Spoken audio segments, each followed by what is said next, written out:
চীন শুধু শ্রমিক তৈরি করেনি, তৈরি করেছে দক্ষ ইঞ্জিনিয়ার, গবেষক ও উদ্যোক্তা। আর এই উন্নয়ন সম্ভব হয়েছে দীর্ঘমেয়াদী পরিকল্পনার মাধ্যমে। চীনের উন্নতি হঠাৎ করে হয়নি, এটা ছিল ধাপে ধাপে কৌশলগত পদক্ষেপের ফল। আপনি কি জানেন, মাত্র 40 থেকে 50 বছর আগেও চীন ছিল একটি গরিব ও পশ্চাৎপদ দেশ। কিন্তু আজ চীন পৃথিবীর দ্বিতীয় বৃহত্তম অর্থনীতি। কিভাবে সম্ভব হলো এই অবিশ্বাস্য পরিবর্তন? চলুন আজ জানি চীনের এই উন্নতির পেছনের গল্প।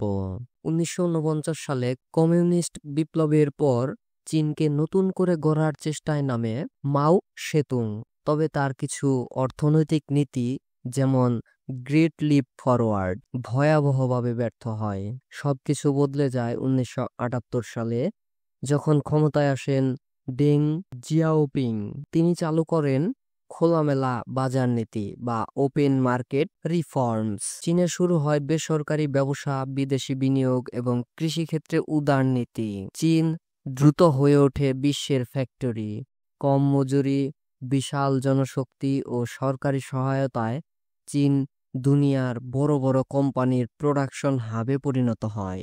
রেল, রোড, বিমানবন্দর, চীন গড়ে তোলে বিশাল বিশাল অবকাঠামো। একই সাথে প্রযুক্তি খাতে বিপুল বিনিয়োগ করে তারা যেমন আলিবাবা, হুয়াওয়ে, টিকটক ইত্যাদি তৈরি করেছে। চীন তৈরি করে সস্তা পণ্য যা সারা বিশ্বে রপ্তানি করে। এই রপ্তানি চীনকে দেয় ডলার আয় আর বাড়ায় তাদের বৈদেশিক মুদ্রার ভান্ডার।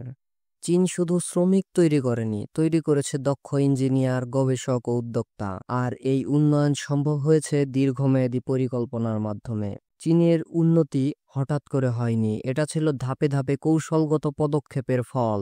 অবশ্যই এর কিছু নেতিবাচক দিকও আছে।